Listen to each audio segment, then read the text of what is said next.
This evening lecture will focus on the history of Park Street, its residents, both present and past. Park Street is one of the oldest and most vibrant streets in the town, and it has witnessed many changes and events over the centuries. This evening we will explore some fascinating stories and landmarks that make Park Street a unique and important part of Dundalk's heritage. We will look at the modern history of Park Street and how it has adapted to the changing times and needs of the town. We will see how Park Street has become a hub of cultural and social activity with pubs, restaurants and cafes. This evening's lecture will be presented by local man Frank O'Callaghan, who has presented a number of lectures for the Old Dundalk Society on previous occasions, including a lecture on the Cardigan Mills Brewery. Frank has worked tirelessly on this, and his research, he has embellished his presentation this evening with stories from some of the current and past residents and business owners of Park Street, who have shared their experiences and perspectives on living and walking on this historic street. I hope you'll enjoy your journey through time and space and learn more about the people and places that have shaped Park Street and Dundalk. Please enjoy. Frank O'Callaghan.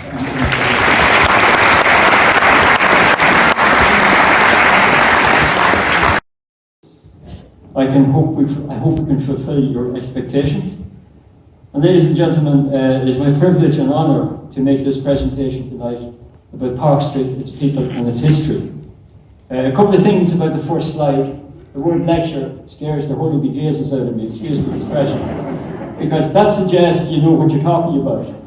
And you might find out over the next hour or so that I lack a few things. I'm not sure why this is shaking. It's not my heart that's racing, I can assure you. The other thing is, on some of the slides you'll see families and situations mentioned, and quite honestly, we can't present everything we have here tonight about them, or you really would be here till 3:30 in the morning. So what I've tried to do is have a balanced presentation and put in as many little bits and pieces as I can to move through the evening. So the first thing I'd like to do, I'd like to acknowledge certain things. First of all, to the Old Dundalk Society, the President and the Committee for affording me the opportunity to make this presentation tonight. I'd like to thank everybody who contributed, telephone calls, emails, photographs, stopping me in the street. It was a pleasure to get all these things, and that is in addition to the research I've done myself. Thank you to you all. And I know lots of the people are here tonight. And I want to say that any information I have on these screens tonight is not mine, it's yours, the residents of Park Street, and anything you want from this presentation will be given to you. I'd like to thank the local Argus, the Democrat, the Leader and the Dundalk FM, because voluntary organisations like ours, we can't exist without publicity and we can't pay for it. And I have to say the contribution of these organisations was excellent. And the Dundalk FM are recording this tonight, a review to trying to make programmes into the future. I'd like to thank the staff here at Untaun, Paul, Gareth, who's up in the box, and I'd like to thank Linda on reception. They couldn't have done more for us, I tell you that. And finally to Paula Cavanagh. We've used some of Paul's photographs here tonight, and thank you to Paula. And here's a lovely photograph of the man himself, and I pay this tribute to him, that he has left a legacy behind him in historic photographs. And I'd say too that the more life goes on over the next number of years, the greater that legacy will actually be. So thank you to everybody. So now, ladies and gentlemen, we'll start. Here is Dundalk in the 1860s, and as you can see from this slide here, the medieval or post-medieval name of Park Street was actually Upper End Street or Upper Street. And you got this from the map here, which was published in 1680 by Paul Richardson. What I've done is I've taken Park Street here and blown it up a little, and I'm not sure what you can see from there, but there is Upper Street. And at the back of this page here is a page from the Irish Historical Towns Atlas number 16, and it verifies Park Street, the modern name, and what I'm after saying to you there a moment ago, going back to 1659. Now, we're going to explore Park Street, so let's take a walk down Park Street, and we'll open a few doors and see what's behind the door, what comes out and what we find out. Here's a photograph that was taken 120 odd years ago, and it's Park Street. And here's one I took one Sunday morning early. And I know photographers will tell you that a photograph speaks 1,000 words, or whatever the phrase is. So you could say that not much has changed between the two streets. In actual fact, everything has changed. That one there had no street lightings because the street lighting didn't come in until about 1912. At this time here, families lived in Park Street. Children played on the streets. Children went to the Friary School with their little bags on their back. None of that happens now. But you would expect that sort of change in 120 years. So let's wrap the door of the handy stores. There was a song back in my day, Sticky Rock and the Miami Show Band sang, from the candy store in the corner to the chapel on the hill. I think it should have been from the handy stores in the corner to the Friary Church. This place was opened by Bob and Bridget Haverden. Bob died in that year there, and Bridget in that year there. The business lasted for 80 years. It closed in 2019. And Eileen Hughes said in the occasion of the place closing that we sold everything from a needle to a haystack. Well, I got a number of photographs. I'll just tell you, you might not see what's on the labels there. But it says steel wool, copies, rent books, 6-inch zips, elastic, lint, crayons, and brown paper bags.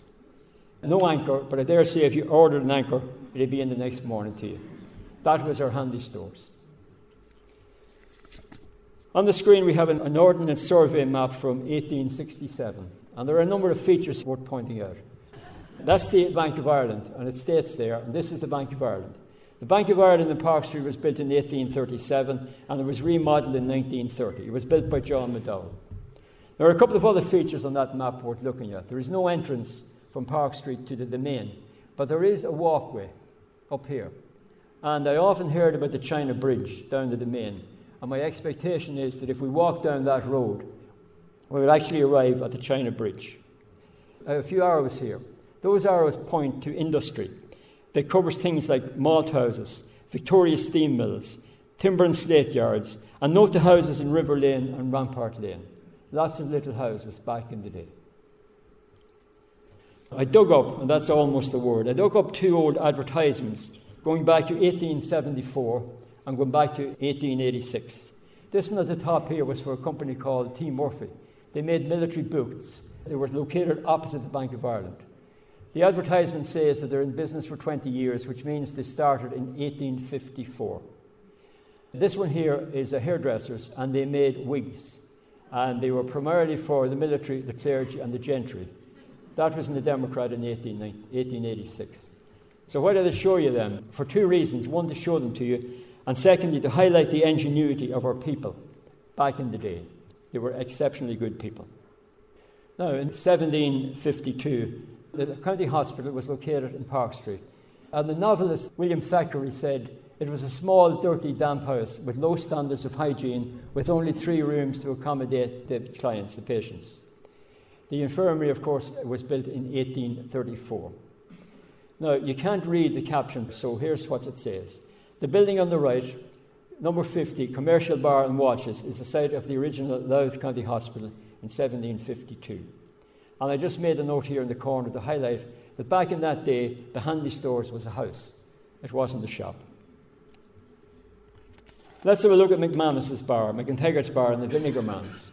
This was located at 100 Park Street, Dundalk. And I'll come back to the numbering of the houses and the business in a few minutes. So where did this sequence start?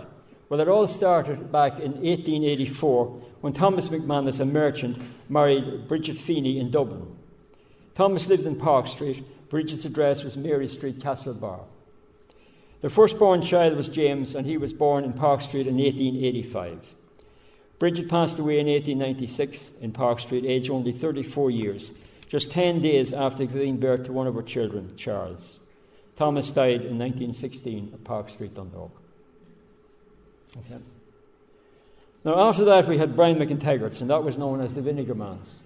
So how does Brian fit into this picture? Well, this tells you here. Brian's father, Bernard McIntaggart, took over the pub from the McManuses somewhere in the 1920s, and they remained in that family for 90 years.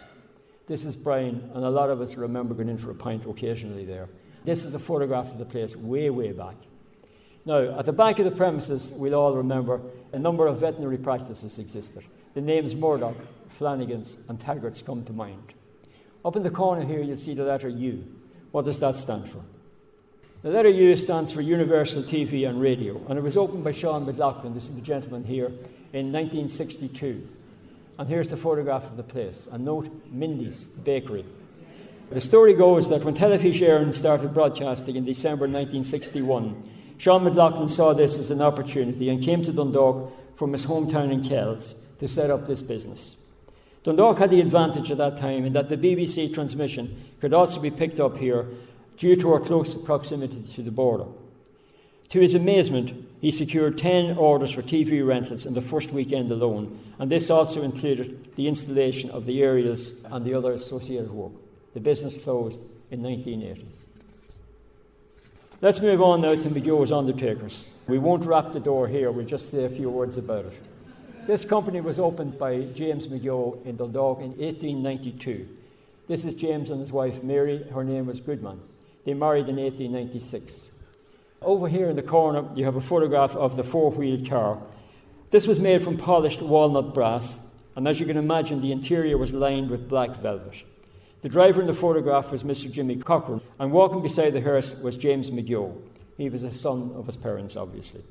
This photograph was taken in about 1934, and this was the last time that the carriage was used. The business moved from Park Street to Jocelyn Street in 1978. Here's a lovely photograph of people you remember who ran this business for a period of time. I want to concentrate on this photograph down here for a moment, because to the best of my knowledge, this premises here was located beside Conley's. So then you have Conley's, the sweet shop. Now, to my knowledge, there were 3 boys in there. There was Peter, Harry, and Noel, and one girl, Bernadine. After that, I'm told that was Carol's. I can't verify that.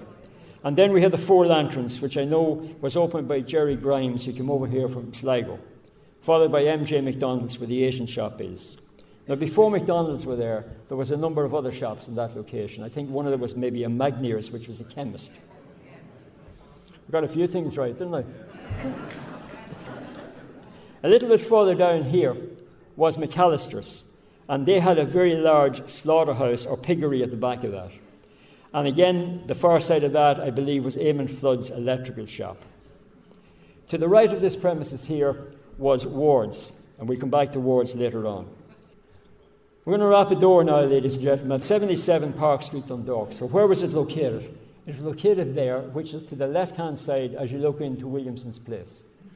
And I have some history of the occupation of the house. Way back in the day, it was occupied by the Dobbins family, who were fishmongers, and they owned the Omeath Hotel. At a later time, it was taken over by the Belfast Telegraph. Now, you probably won't be able to read those signs there, so I'll read them out from my notes. The first one says, Ireland's Saturday Night, best sporting newspaper. Belfast Evening Telegraph, largest circulation in Ireland. Belfast Weekly Telegraph, current and local news. This all suggests to me, not that I'd know, but that they must have been very, very big players in the newspaper industry in this area, if not the whole of Ireland. There's a caption under this photograph. It reads that the photograph was taken in 1911. And I want to point out the newspaper boys, because they're the young lads who ran around the streets back in my youth selling newspapers. And for some unexplainable reason, call it stupidity if you like, I can remember what they said. I remember them running around saying the name of the papers they were selling. Independent, Press, Dispatch, People and Empire. It never left me. Independent, Press, Dispatch, People and Empire. To the right-hand side of the photograph, this gentleman's name is John Little. He was the BT agent and he lived in Francis Street. In 1934, he married a lady by the name of Deirdre Matthews. She was the owner and editor of the Dundalk Examiner newspaper. So they sort of kept the business within the family. This office was burned down in 1921. At a later time, I believe, it was occupied by the Hanratty family. And all I know about them is there were 2 sisters, Rose and Mary, and they left Ireland to set up a better life for themselves as they saw it in the United States. Sorry? Correct. Oh, thank God for that. I was a bit worried about that one, you know. How much did I pay you to say right? Anyway, after that, the place was taken over by Frank and Bellew Duffy. This is a nice photograph of Frank and Bellew on the day of their marriage in 1942. Frank and Bella opened their first poultry shop in Dundalk in 1955 at the corner of Castletown Road and Bridge Street, where they also sold eggs and fish. They opened in Park Street in 1957 and served the people of Dundalk tremendously well for 30 years. Rumour has it they sold 3,000 turkeys at Christmas. Not sure if the Inland Revenue ever knew that. And this is a lovely photograph of them later in life. I'm sure these are the people you'll all remember. So let's move to the next one. And wrap the door at number 76 Park Street. The significant thing about the pole, that was the old barber's pole, if you remember, was red and white. And it was derived from medieval times when gents visited barber shops for all types of practices, not just to get your hair cut and get a close shave, but also for bloodletting and other medicinal procedures. I read about these procedures and I'm not going to repeat them here tonight. This address was originally occupied by George, a machinist in the Great Northern Railway, and Martha Moore. After the death of George, a widower, who died in 1930, Thomas Moore, the son of George and Martha, retained the front room of his parents' home in which to conduct his hairdressing business. The remainder of the house was then occupied by Patrick and Julia Duffy. Patrick worked in the Imperial Hotel, and there's a nice photograph of him on the slide here. And there's also a nice photograph of Patrick and Julia on the slide. Next to Duffy's, I believe, was the home of Seamus O'Callaghan. I think Seamus later moved round to the Domain. And after that, this was the home of the McAvoy family. I think Shay and Jerry played with the Dundalk show band, the Paragon 7. Now we'll move exactly across the road and we look at two photographs. This is the house of, or the garage of P.G. Waters. Now I'm shooting a little bit in the dark here, ladies and gentlemen, because I'm led to believe that after P.G. Waters, that there was the garage of Joe Larkin in Park Street. When that place closed and was redeveloped, this is what was there. Michael McDonald's electrical shop. Michael was from Darver. So if you go back over to this photograph here, heading down there, there's a sign there for FS Restaurant. I believe that was Francis Short's. After that was Sweeney's, and then we had Hughes's. Now I think that Hughes is there. He was a brother of Peter Hughes. And not Peter Hughes, the shop, but Peter's father. And incidentally, I think Mary Hughes married Neely McCann. The last building on the corner was Graham Gorkin's or Lucy Sorahan's corner. Just to develop this little photograph here, this was Michael's we spoke about. This is Peter Hughes' that we come back to. This was the mascot, and I have nice photographs of the people there. This was HF and J McCann's we come back to, and this was Russell's Tavern. Incidentally, that pump there was Pratt's Oil, and I found out that Pratt's was taken over by Esso in 1935, and Pratt's were owned by that company there. Now, the murder of Cecil Black. This is the poor man, Cecil. This is his lovely wife, Eileen. And Cecil was murdered in the Congo Bar, Park Street, in 1990. This was the Congo Bar. At different times, that Congo Bar had different names. It was called the Shanachie, and it was called Cecil's Bar. It's currently called the Bartender. For obvious reasons, not just the fact that there are family members here tonight, I have no intentions to get into the detail of this. But what I will do is I'll develop this story here. This is Jacqueline or Jackie McCarrick. So who was Jacqueline or Jackie McCarrick? When Jacqueline was born in the city of London, she lived there until she was about 12 years old. Her family moved to Dundalk when her Dublin-born mother inherited a house here, and she was educated at the Louis College in Dundalk. She is an award-winning writer of plays, poetry, and short stories. She used the detail in poor Cecil's murder to develop a short story. But her imagination got the better of her, and she read up all of the activity that went on that awful occasion, and she wrote a play, or created a play. The name of the play was Leopoldville. I'll give you a summary of the Leopoldville through its advertisement. The story was based on a real-life crime that happened at the tail end of the longest recession in Ireland's history. Leopoldville is a play about a gang of young men who rob a pub in a border town. Jackie McCarrick won the 2010 Papatongo New Writing Prize for a play, Leopoldville. The play had its world premiere in the Tristan Bates Theatre, Covent Garden, London, in 2010. Incidentally, one of her other plays, Belfast Girls, was shown in this very theatre about 3 weeks ago. And before I leave that slide there, in my research of this lady's life, I found a little gem. She was asked in an interview one day about what were your memories of Dundalk. And the memory that came back to her most of all, she says, I remember my mother shopping in Wards. on Park Street. And the cheese and the butter was cut with wire. Now, there were 2 wards in Park Street, so either if you can claim that, but I am not allocating. Now, let's talk about Gaskin's engineering works, but not necessarily the Gaskin's engineering works that was there in the latter years.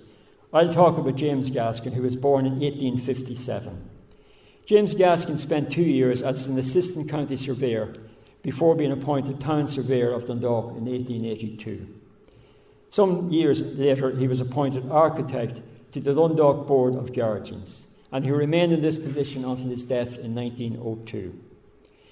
I believe that papers belonging to James Gaskin, including reports, correspondence and maps relating to the Dundalk Sewerage Scheme, the Newry Canal Improvement Scheme and private house construction, are in the Archives Department of University College Dublin, where they form part of a much larger collection of papers relating to the Dundalk plumbing and foundry business. James died in 1902 at the Crescent, Dundalk, aged only 45 years. His wife Annie died in 1941. Incidentally, she was his second wife. As you know, Gaskin's closed in 2006 with a loss of about 50 jobs. This is a photograph of some of the product they made, and here are some of the descriptions. You can read them. That advertisement was taken from the Tempest Annual in 1921. Now, we all know the story about the Park Street Cinema. This is just a fabulous photograph here, and again, courtesy of Paula Kavanagh. This place was burned down on the 21st of February in 1961, and ironically, the film shown on the night was The Flame of Araby. I might have made that up, but I didn't. The place was located at 71 Park Street, and it was a conversion of a bakery shop owned by Hardy's, and it is approximately where the China Kitchen Takeaway is now. So that was Hardy's, so that old shop I spoke about was there. It actually had 450 seats. This is an advertisement in the advance of the place opening, which was advertised in the papers on the 12th of October 1912, and the grand opening of the premises occurred on the 17th of October 1912. Let's go to Sir Peter James Carley. Now, this is Peter James Carley, and he was born in Park Street, Dundalk. His parents were Michael Carley and Matilda Henry, and they were married in 1880 in Cookstown in County Tyrone. At the time of the 1901 census, the family lived at Park Street. Michael passed away in 2010, but the record of the 1911 census showed that the family had 14 children, of which 13 were still living at that time. The deceased child was Monica, who passed away in 1893, aged 7 years. But a very important thing are these here, the Carley lines ABC.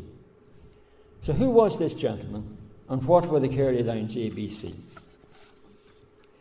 I'm going to try and read this to you. So who was Michael Carley? He was a radiologist. Following his graduation from University College Dublin in 1923, he spent 1 year training in radiology in Vienna.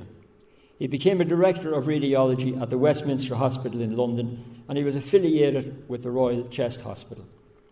Whilst working for these locations, or at these locations, he published the X-ray features of early tuberculosis. His most telling contribution was undoubtedly his description of the so-called ABC lines, which he observed on the chest X-ray films of patients suffering from various degrees of cardiac failure. This opened a new chapter of investigative radiology, and the Carley lines became a legend in the founder's lifetime. I've been told that these are some of the most telling research and things ever created in this field. He was a key member of the surgical team who operated on King George VI in 1951, resecting the lung tumour that was obstructing the King's left lung airways. He received many awards from all over the world. I've just highlighted 2 of them. One from the Radiology Society in Toronto and one from the Royal College of Radiology. He won their gold medal. He was knighted in 1972 in recognition of his services to radiology and as a radiologist to the British royal family. He married Olivia McNamee in 1929, and they had 2 daughters, both of whom became doctors. Olivia died in 1973. Sir Peter Carley died in 1979. Now, before we move on from that, I have the word written in my book here called mural. If you walk around the town of Dundalk, you'll see some tremendous murals. And we have a very excellent tour going on here, and the guide is Liam Gaynor. And if you've never been on that tour, it's worth it. But what I would say here tonight is if there's anybody born in Dundalk who deserves to have a mural in their honour, then this is the man who should have it. And as it so happens, I checked this evening, the gable end of his house is free.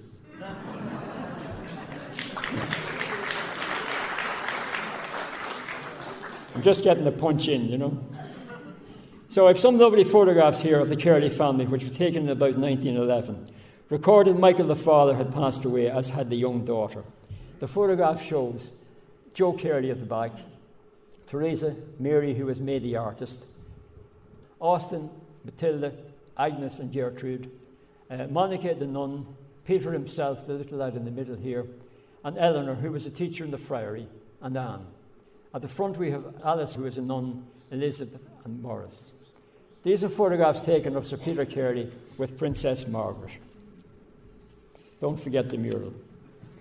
We're now going to go for a walk into an area of Dundalk, and I'm going to talk about 7 houses, 7 premises in a row. Now, to put these into geographical location, that there is the Punters, if you know where the Punters is. And that's the old Imperial. So we're going to start at the other end of this 7. And the first house there is Curley's shop. That was the shop of the Curley family I just spoke about. After the Second World War and the Spanish Civil War from 1936 to 1939, a shortage of food existed, which presented the Curley family with an opportunity. Austin and Morris exported eggs to Spain. This process was permissible based on a licence issued by the Irish government. Austin died in 1964, Morris in 1958 at Park Street, Dundalk. After that, we had Sherry's. At the time of the 1911 census, Henry Sherry lived there. His place of birth was County Monaghan, and his occupation was shown as a saddler. Now, there were a lot of occupations of that nature at the time. The next one was the Gaelic Bar. At the time of the 1911 census, the Gaelic Bar was owned by Elizabeth McGuinness. We're going to come back to that later on too. At a later time, the bar was owned by the Gardner family. It was a boarding house and was famous as a pub where Irish music and dancing occurred. And again, at a later time, the place was owned by Paddy Hand. And we'll come back to Paddy Hand in a moment. Then we had Owen and Nancy Murphy. Owen and Nancy were married in 1944. Annie's father was John Wynne, a publican from Park Street, Dundalk. The pub, as I understand, later became the Tara. So after that, we had the Shakespeare. As I understand, the Shakespeare was purchased by Jimmy McGill in the early 1970s, and after extensive renovation, he changed the name to the Fane. Now, in my research, I located a document which is called Thom's Directory, Borough of Dundalk. It was published in 1852, and it recorded that there were 3 inns or hotels in Dundalk. One of them was the Queen's Arms, which was number 1 Crow Street, Dundalk, so I presume that's the Queen's. The second was the Royal Commercial in Park Street, and my research suggests that that was probably where the Roma restaurant is at the moment, but I could be wrong. And funny enough, the third one was Shakespeare's, which was owned at the time by William Shawcross. The next place on the list here is the Shelburne. Now, the Shelburne was a sweet shop which was owned by Kitty McKeown. It also sold individual cigarettes. I don't know that because I smoked, but I remember my mates going in and buying one Woodbine or one PJ Carroll's or whatever it might have been, 1 Players, and running out. I'll tell you what I did buy in there. There was a young child. I bought caps for my toy cowboy gun. Now, I'll tell you now a good story. The place is called the Barber Shop, and it is worth a visit. You don't have to be getting your hair cut, but if you go in there, you'll see the wallpaper on the walls depict the streets of Dundalk, capturing the very essence of the town's history.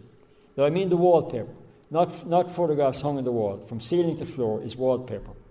And it is a credit to whoever is responsible for that. Incidentally, that photograph there is not a photograph from a book. It's a photograph from within the shop. And you can see the wallpaper is actually turning up in the corners there. And if one day you go in there, I'm sure they'll be delighted to show you around. So next to that, we had the commercial bar. That was Lamb's, and it is now the Punters. The family background to this was a little difficult too. In the year 1901, the census showed that the Mrs. Margaret Duffy was born in County Louth, was the proprietor. Visitors on the premises that evening were Elizabeth, Rose, James and Kate Lamb. At the time of the 1911 census, these three people were all shown as born in New York. Now, I have got some photographs here of the Lamb family. That one there is taken outside the Shelburne, and you can see Lamb's Lounge in the background. That's Georgie Forticoats. Wee Georgie Casey. What had wee Georgie Casey to do with Park Street? Well, it so happens that in 1957, when he was presented with the President's cheque for the vast sum of £5 on the occasion of his 100th birthday, he lived round the corner in Rampart Lane. Now, back to the Gaelic Bar. But in 1913, the papers had it that baton charges were seen in Park Street during an election. This is Brother Cyril McGuinness. So who was Brother Cyril McGuinness? Well, he was born in Liverpool in that year, 900. His mother was Elizabeth McGuinness. This is the Elizabeth McGuinness, the proprietor of the Gaelic Bar. The family returned to Dundalk in about that year, and the father, I think his name was John, but I can't be 100% sure. He was an accountant and he worked for a Rokes Mill and the Louth County Council. His parents purchased the Gaelic Bar in 1911, or slightly before it. And it was from the window of the Gaelic Bar at the age of 13 years, that this man witnessed the rioting. At a later time, it was Paddy Hand who owned the Gaelic Bar. This is the Gaelic Bar with Paddy Hand's name over it, and this is the man himself. This is Paddy behind his bar, and this is a nice social photograph taken on the occasion, I presume, of a dance or wedding. It shows James McCourt from the pub in Francis Street, Ailish and Paddy Hand, Rita Carey, I presume, the Phoenix, and Francis McCourt. This is a photograph here that I blew up a little bit, and it says this is Park Celtic in 1956, winners of the Dundalk Summer League. It's quite obvious with Paddy there, he was sponsoring the team. And the two people I recognise are there. We have Amy Bourne and a very youthful Paddy Savage, which suggests to me that there was actually Parnell Park team. I'm going to take a breather now with my words and introduce you to Faces and Places. That is the shop of Patrick Ward's that we mentioned a few minutes ago, and this is a nice photograph of James and Nancy Ward. Next we have the McCardles by Camelot and Mackin's leather goods shop. And I'm sure a lot of you will figure out who these people actually are. This is Baldwin's at number 36 Park Street. This is Bernie himself. This is very, very modern. I'm paying respect here. This is Eva McChrystal and Katie George Dunleavy. They were winners of 2 gold medals at the 2020 Paralympic Games in Tokyo. They did the history of our country, our town, and Park Street proud. I'm not sure if Eva is here, but I know her mum is. We'll take our words back to her, please. Faces and Places 2. The photograph that jumps out of here might actually be Holland's. But before that was Holland's. This was the home of Paddy and Mary McHugh. And before that again, there was the home of the Bourne family. I believe a Julie Bourne, who did a lot of work up in the Dominican Church. At the time, there was a lovely little shop here called the Arcade, and that was owned by Margaret Mulligan. There is an opinion that the little boy in the door is you, Jerry McHugh, in which case you were about 6 years of age there. Prior to Holland's moving into this shop in 1969, they were for 7 years up where the dog grooming shop is now. And when they left there, that shop was taken over by the McQuillan family, and they opened Young Fashions, followed by Mother and Child, followed by the Gift and Art Corner. To the right of the slide is a photograph of Hugh and Kathleen Callan nee McCardle. Hugh, or Hughie as he was better known, and his wife Kathleen bought 40 Park Street, Dundalk, a bar and a grocery store in 1941. It remained in business for 77 years and 3 family generations. Hugh himself, his son Kevin, and grandson Niall. As supermarkets emerged in the 1960s, the grocery business got harder and the family gradually promoted take-home alcohol. Over the decades, this business developed into the leading off-licence in Dundalk. This is a photograph here of MJ McDonald's lounge, the inside of it. And if my snooker days remind me properly, outside that door was a very nice snooker hall. And that's the photograph there of McCann's shop in Park Street, where I think Brendan's Reeds now is. This company was owned by the Larry Steen family. They had a bakery in Church Street from about 1936. They also had shops in Church Street and Labrassel Street. They were 50 years in business, and they were taken over in 1989 by Milford Bakeries in Donegal with the loss of 25 jobs. I have great respect for the former employees of McCann's Bakery who opened the Cuchulainn bakeries on the closure of McCann's. Here's another nice scrape of faces. The names are Matthews. This photograph here shows you Kevin Matthews and his wife Marie. Kevin opened his business in 1939, and not only was he a chemist, but he was, I'm not sure what the terminology is, he was an agricultural chemist. He could serve the needs of cattle to the farmers. And this is his shop at the time. It's much bigger than that now, obviously. This is the Matthews family here, who were the drapers, down from across the road from Lucy Sorkin's corner. Back row here is Mary, Catherine, Michael, Colin, and Oliver. And at the front is Patrick, the dad, young Pat, and Kathleen. The thing about this is this gentleman and this gentleman were brothers. One more. Okay, so you can read that for yourself. We start over here with what I think is a fabulous photograph of Annie Conley. It's just the character of her looking out the door of her shop at 61. This here is her husband, John, and two of her children, Peter and Harry. Now, I have a recollection of Peter, because way back in the early mid-70s, when myself and my friends George Flynn and Michael McManus and many other people started the Lenmuir Football Club on the Dublin Road, we had nothing. And there was this man here who was the Dr. Conley in the DKIT, or whatever it was then, the Regional Technical College. He gave us playing pitches and indoor facilities. And I remember Brendan Johnston and Jimmy Rogan, who worked for this man here, and quite honestly, they couldn't have been better to the Lenmuir Club. And we are saying thanks to Peter's family here tonight, indirectly, using this event to do so. This here is Cahill and Kate Cassidy. And this is Cahill in his very young days with plenty of hair. This is Cahill's mother here, Margaret. It's a very good photograph, and I don't know who this lady is here.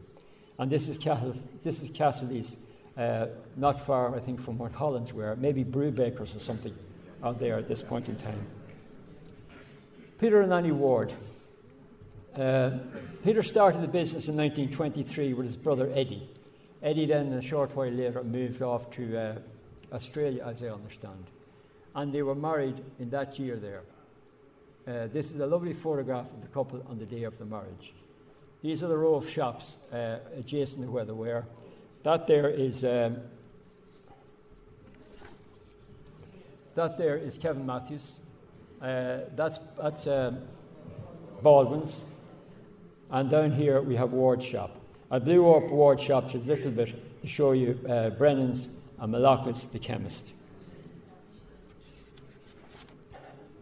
Let's go on holidays to one of the most fabulous countries in the world, Italy, and look at the Italian connection to Park Street. This is Bernardino Grossi. Well, Bernardino and Grossi and Giuseppe, they were born obviously in Italy, somewhere around where that little red dot there is. They moved to Ireland in the late 1960s. They got married in 1971 and moved to Dundalk to take over the Roma restaurant and cafe. They made the place their home, and by their own admittance, they loved the place. Bernardino, as I said, passed away in 1921. This is Azzi's at the top of Park Street. In 1960, Enrico and Italia Azzi, who already ran a popular restaurant in Bachelor's Walk, opened Azzi's Cafe in Park Street. It was initially run by Italia's nephew, Alvaro, followed by other members of the family until it closed in 1970. The premises later became George Bernard's hair salon. Alvaro married a local woman, Maureen Lee, and remained here until his death, 2023. I have a little story about this place. My wife Veronica mentioned to me tonight as we were going through this, that before she and I married in 1970, we used to go to this place when we had no money because we were saving. And we'd go in there and we'd buy a lot of chips and sausages for 1 shilling and sixpence. Now that might be worth about 20 cents then, but this was one of our haunts when we were, as the fella says, stepping out. Next we had Malacca's. Now I'm reliably told by a member of the Malacca family that the real name is Malioka, and they changed it to Malacca's just to suit the Irish situation. The place was opened by Jerry in 1930. It was taken over by his nephew Louis in the late 30s. Louis and his wife retired to Italy in 1970, and their son Tony and his wife Annie ran the place until it closed in 1997. Peter Hughes. Now, when I talked about Peter Hughes all my life, I understood Peter to be the shop. We'll talk tonight about his father. This is Peter Hughes here, the dad. Peter Hughes was the Minister for Defence in the 4th Dáil. When he was elected to the Dáil on that date there, he was second in the running to Frank Aiken, the Republican Party, who had 27.14% of the vote. Peter came in at 23.66% of the vote, and this is a photograph of the government of the day. To me, that was always Peter Hughes there, but I'm reliably informed that that is actually him there. Here's a cutting from a newspaper, or from Reuters News of London. It reads, Mr. W.T. Cosgrove, President of Dáil Éireann, has resigned the position of Minister for Defence, which he had held since the resignation of Major General Mulcahy. Members of the Dáil unanimously agreed to the President's nomination, Mr. Peter Hughes, Member for Louth, as the Minister for Defence. He died in 1954, his wife Sarah in 1945. Now let's move to the shop, Peter Hughes, that I knew. Peter was the eldest son of a family of 4 to Peter and Sally Hughes. And in many ways, in my opinion, this shop was way before its time. It sold confectionery, toys, jewellery and fancy goods, and boxes of chocolates from continental Europe. It was a joy to enter. And I particularly remember Christmases in there. It was like, what do you call the place down in opposite this, where we were here? They had a wonderful Christmas shop, and so had Peter. This place is now occupied by the Jade Garden. Billy Lawless. Billy Lawless married Marie Matthews in 1960. This was the shop at the time. Beside Billy's shop then was Phil Lynch's shop. Now, this wasn't Phil's first shop. This was his second shop. He originally had a premises in, if you like, Hollands. It was more or less that area of the shop. And it was from there that he grew to this and went on to greater things after that. It's very significant, this here. You can't read it, but I know for a fact that that is an advertisement for the Educational Building Society, which means that when the Educational Building Society came to Dundalk first, they rented a room over Billy Lawless's shop. So, this photograph here was one of Billy. He was a number of things in life. He was a snooker player, he was a fisherman, and he was an athlete, a sprinter with Dowdallshill Athletic Club. He was very big into the snooker. There's a photograph from there with Jimmy White. He was the first man to play Alex Higgins after he won the World Championship in 1972. Actually, it was Alex Higgins who won the World Championships and not Billy. Right? I got that a bit back to front there, you know. This is a photograph of Billy during the operation to make a film in his shop. The film was called Tart. I have no idea why it was called Tart. But it was about an elderly barber as he looked back over his life. And the film was based on a true story, and Billy's barber shop was seen as an ideal location for the film, which was shown on RTE and at numerous film festivals at home and abroad. In 2016, Billy celebrated 100 years, not for himself, but for his whole family, in the haircutting business. On the occasion, the staff were dressed in the style of barbers' coats, exactly as it was in 1916. Champagne and strawberries were served, Irish music was played, Irish dancing was performed. And on the occasion, Billy talked at length about his father, William Bucky Lawless. Now, in the reception tonight, you'll see a book called Hole in the Wall. There are about 40 of them out there, and they're free. And Michael will talk about this later on, because this gentleman here is significantly captured in this book. When you read it, you'll have to explain the word captured, incidentally. So, here's some photographs here of the family. We have Pat Lawless, the brother of Billy, Nan and Geraldine, and the man over there is Billy's grandfather. He married Margaret Gilder in 1897. Now, the Redemptorists came to Dundalk in 1876, and they opened up a mission house in Park Street. Now, I have this fact from the book I've referred to a few times. It's the Irish Historical Towns Atlas, number 16. And if you want to know anything about Dundalk, you buy it. It's available in Rose bookshop. A few bob will get it for you, and it tells you everything you need to know. Now, the location was a Georgian house, which was later the head office of the Inland Revenue and Customs and Exiles for a district covering several counties, and the site in more recent times of Dunn Stores. So you know where that is. That's where this Georgian house was, and that's where the Redemptorists came. The Redemptorists moved to the new home in St. Francis Villas in 1891, and this Georgian house was burned down deliberately in 1920. Now, there's another story here. Mark Guggerty came to me last week and showed me this photograph, and I recognised that this photograph here is partially in this photograph here, which would suggest that this photograph here, Mark, goes back to 1920. And a wee bit of research might suggest at that time the premise was owned by the Walsh family. And hopefully there are people here tonight from Jimmy McMahon's family, and if Mark wants to tie up with them at the end of the night, maybe you'll be able to sort out a wee bit more about this here. Note this word here, White's Butchers, or Ritualers. So what's that all about? That's about White's Butchers. Now, we have 3 wonderful photographs here. Unfortunately, we don't know the names. The only name we know is Michael White here with a white coat on him, and the same Michael White at a later time in life with that enormous animal. But they had a butchery, they had an abattoir down the back of the shop, which took over most of the area that was since occupied by Dunn Stores. This is a photograph here of Michael and his son John at about Christmas 1980. And you can see from the magnitude of the carcasses of the cows, it must have been a huge place. It was an award-winning abattoir. The company are in business since 1889. Imagine, 135 years in business. I'm not sure if there's anybody from the White's family here tonight, but if there is, well done to you. I'm going to show you a photograph now of the AOH parade in Dundalk in 1955. Why would I want to do that? Well, for 2 reasons. Because note in 1955, that gap is still there, where that place was burned down. That means it's been there now for 30 years. It's there for 30 years and nothing happened to it. The second reason is the crowd. But a significant thing here, if you read last week's Argus, you'll see that Kevin Mulligan made a great comment about that place there, which still exists as an empty slot. And if you want to go back and read what he said, some serious consideration should be given to that. Now, here's a very old photograph you don't see advertised very much.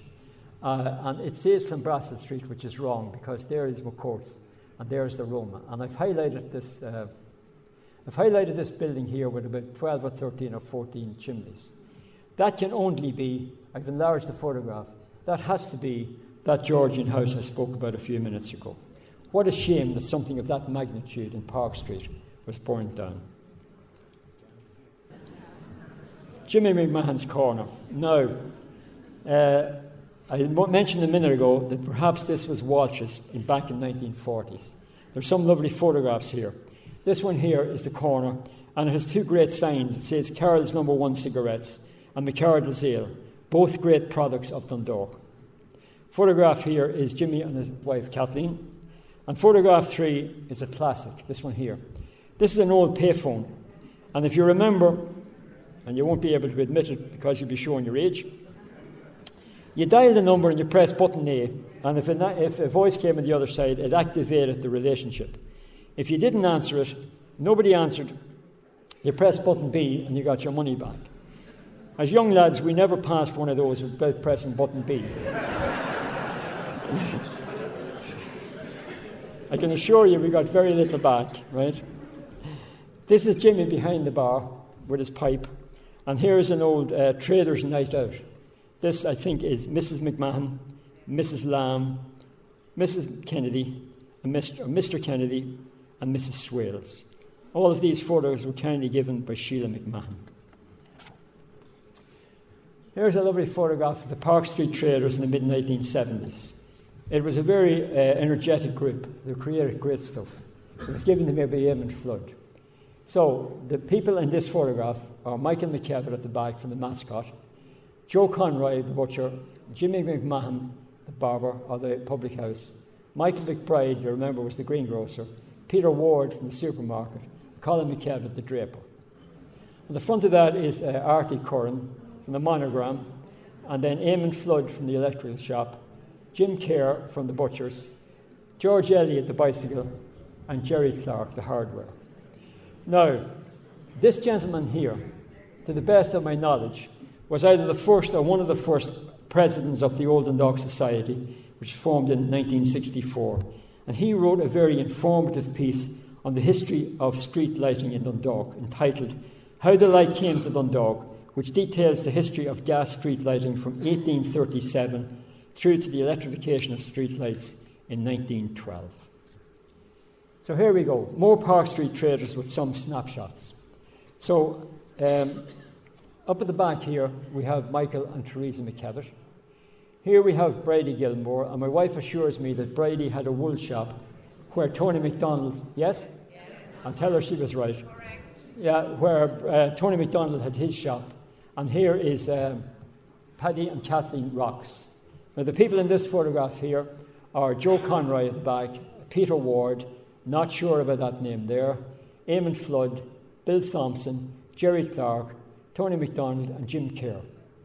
At the front here we have Joan Clark, Dorothy Dot Rogers, Dermot, I think, Kelleher, Anne Thompson, and Tina Flood. And this photograph was given to me by Eamon Flood as well.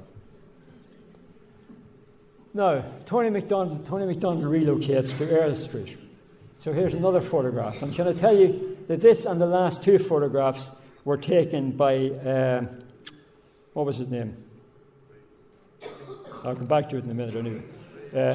His name was Hugh Brady, and he had a photographic business in Park Street.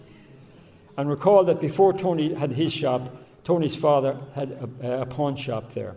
This place is located where I think Austin Reed's is at the moment.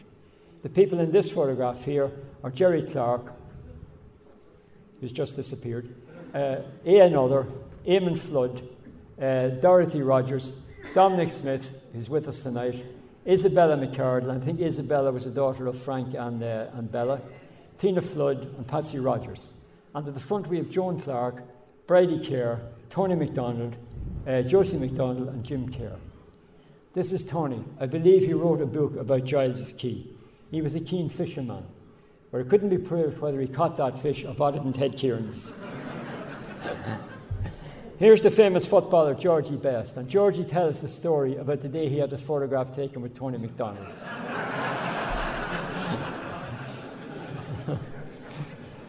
Georgie was trying to sell fashion, as you can see, and he was trying to convince Tony about it. I'm not sure how it panned out. Right. William Russell. Now, I told you earlier on you could do a lecture on Bill Russell, so all I can do is give you some highlights. Bill was born in 1876. I'm led to believe he travelled to South Africa on a number of occasions in pursuit of business opportunities at the time of the Boer War. Not sure whether that was South Africa, the country, or whether it was Rhodesia. He married Margaret Mead in 1905. Her family were farmers and merchants from Telsern in the Castle Bellingham area. At the time of the 1911 census, the family lived at 17 Park Street, Dundalk. Bill's occupation was shown as a hotel proprietor. Bill was what you might call a real estate guru in today's world. He had business properties out in Togher and in Park Street, quite a lot of it by all accounts. He also owned that site that we spoke about a few times where Dunn Stores are. He was the owner of premises in Dundalk, Dublin and Giles's Quay, and I believe he had extensive plans for Giles's Quay that didn't mature. He established the Arch Bar in Park Street, which was renamed Russell's Bus Saloon, and this included a bottling hall for beer down the back of the premises. Margaret, his wife, died in 1946. Bill died in 1955 in Park Street, Dundalk. This was Russell's Bus Saloon, which is still there. And if this keeps going the way it is going, we'll have a pint there tonight. Next, here is one of the iconic photographs, not just for Park Street, but for anywhere in Dundalk. It's the day the circus came to Dundalk, to Park Street in 1956. This is Chipperfield Circus. These are the animals, the elephants coming through town. Look at the crowd. There's a number of things about this photograph. Thank you again to Paulie Kavanagh. This is Jim Rice's place in Earl Street, and the McCuskers in Earl Street. And this here was a shop owned by Hardy's. That was number one Park Street. And I believe how the numbering process worked was the premises closest to the main post office got number 1, and then number 2 and number 3 followed, and then it came back up the other side of the road. That's why the Vinegar Man's was shown earlier as number 100 Park Street, Dundalk. I took this portion of the photograph here and I blew it up because I'm going to show you 3 premises. Number 1 was Barney Hamill's, number 2 belonged to O'Hare's, and number 3 was the original Imperial Hotel. This was Donnelly's here, this Donnelly's chemist. And note the high windows here, which tells me there was very, very high ceilings in the place. Probably very luxurious. And I love this little railing because I actually remember it as a child. This here starts a very interesting section. The question is, who lived where and when? And remember, I'm talking about the 3 buildings, number 1, 2, and 3. In 1911, Barney Hamill, Justice of the Peace, wine and spirit merchant, lived in the first house. In 1911, did I say 1901 there? In 1911, he lived in the same place. In 1901, Hugh O'Hare, who was a furniture and cabinet maker, lived in the second house. In 1911, and Elizabeth O'Hare, who was the widow of James O'Hare, and we'll come back to that, lived in the second house. In the 2 years, the hotel was owned by Catherine Smith and William Conley. It was the Imperial Hotel. Let me tell you about this photograph here. This photograph was the barrel race, which was, again, from Paula. This was the barrel race, and it was run down Park Street during the Maytime Festival. If you got in the way of that barrel there, which was 45 gallons empty, you'd be rolled over. And look at the crowd that came out for the Maytime Festival there. So now, incidentally, it was competed for between the 2 breweries, McArdle and the Harp Lager. And as my father Jack worked for McArdle Brewery all his life, I'm going to tell you that they won every single one of the races. The next slide shows you the first of these houses, the home of Barney Hamill. Now, in my time, it was Barney and Josephine Hamill who were there. I always thought they were brother and sister. But Barney was a grandchild of the original Bernard up here. Josephine was a daughter. This is a young man called Frank O'Hare, who was a shop boy in the place. This is Barney Hamill here, number 3. He was a member of the Urban District Council. And this here is Peter Hughes, which tells me that might have been the Peter Hughes in the original photograph. House number 2. This was the premises of O'Hare's. This is very significant. The first thing I want to point out here is the pulpit on the back of the church, on the back of the horse and cart. To me, this here is the O'Hare family. Maybe Hugh the father, Hugh the son, and James the son. That was my joke, right? Now, this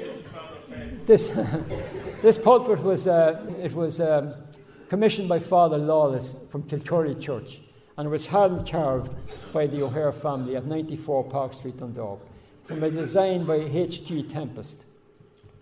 This photograph here was taken in 1907, and that product was displayed at the pulpit was displayed at the Irish International Exhibition in Dublin in that year. That was an enormous Irish exhibition of everything that was good.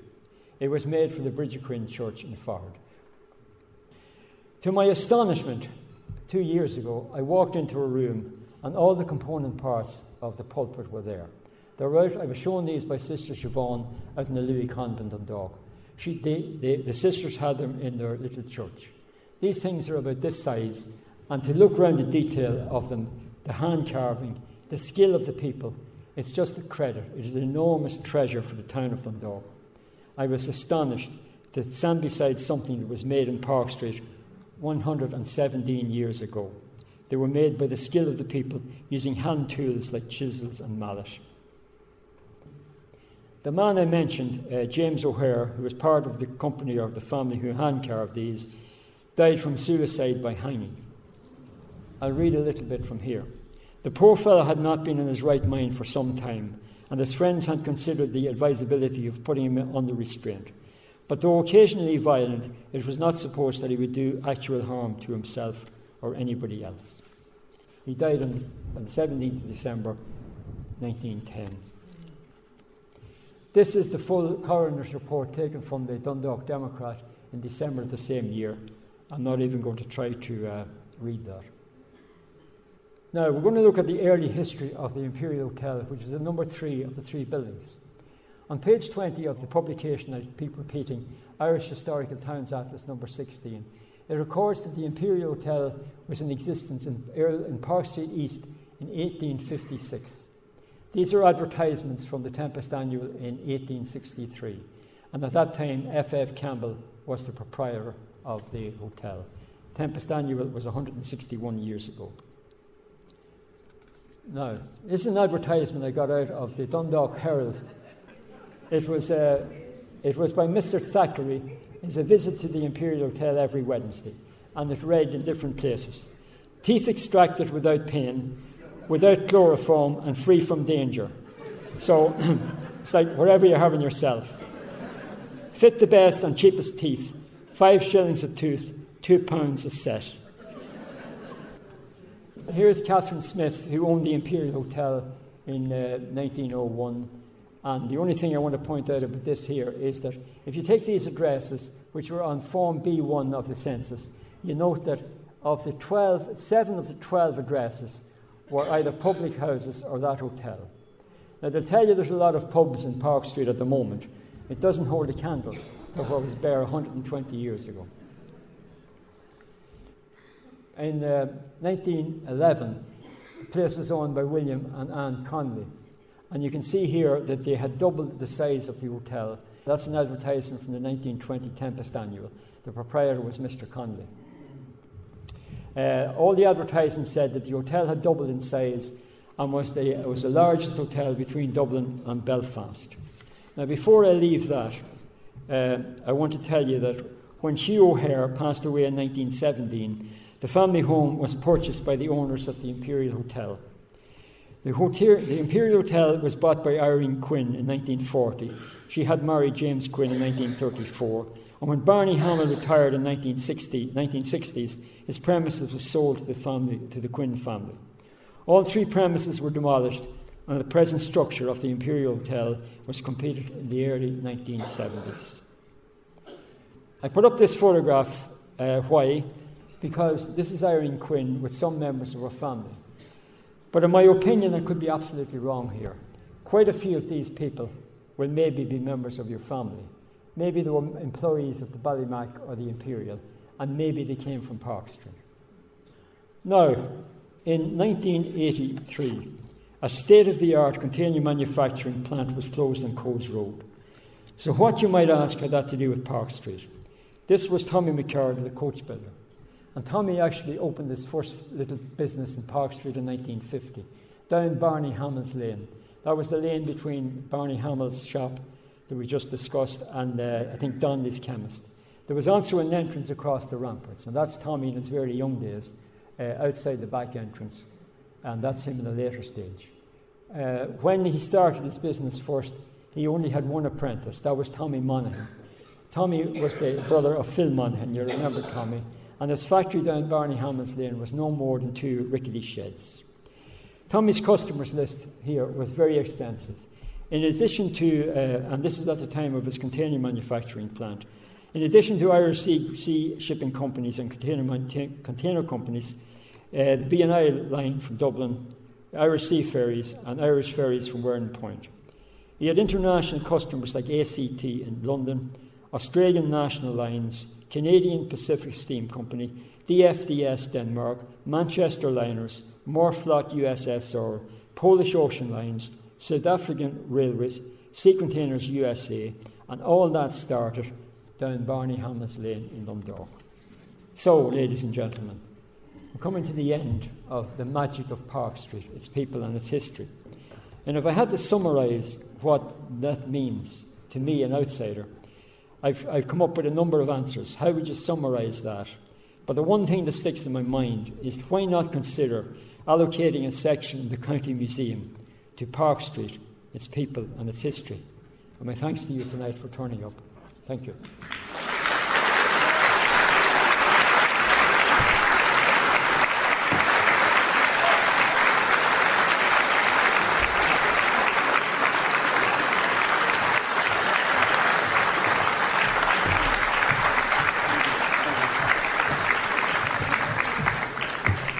Everybody, what a wonderful night of pure nostalgia there. Thank you. Thank you.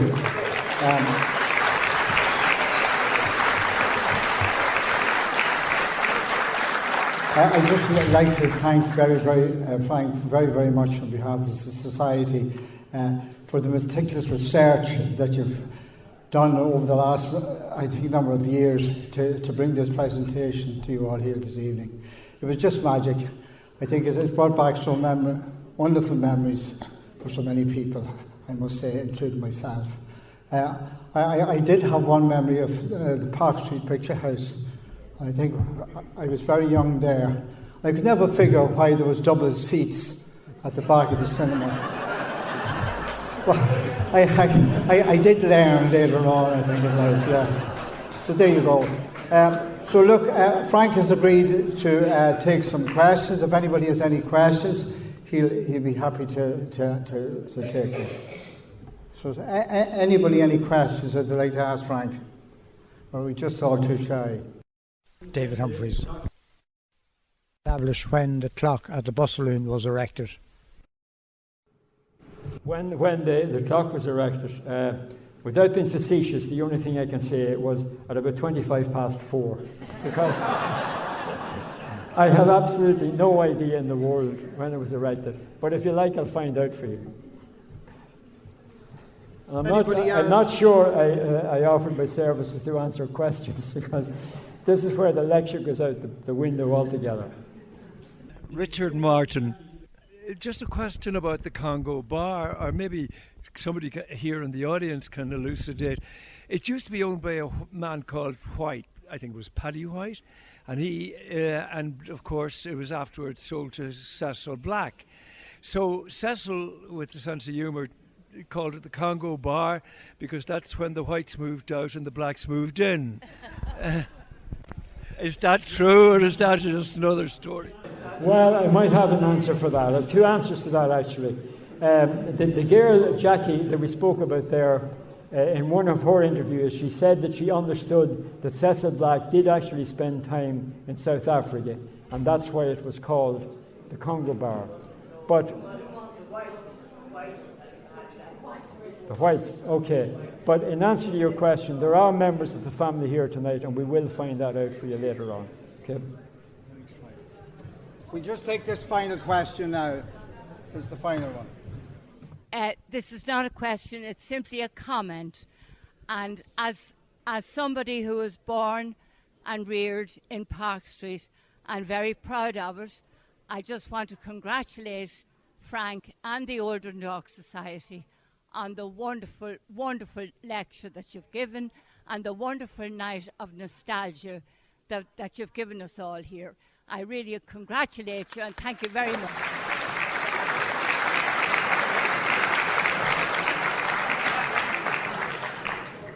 Just a couple of quick things just before we finish. I'd just like to take this opportunity to thank Louth County Archives, who've given us 40 booklets here on the hole in the wall, the famous jail escape in 1922. I think it was probably the biggest jail escape ever during the First World War. So look, these books are free. So if there's still any left outside, please feel free to take one. Okay? I'd also like to thank Jim Carley. Jim has been the guy hiding here in the background who's been using the computer so wonderfully well. Jim, thank you very much for that. Thank you.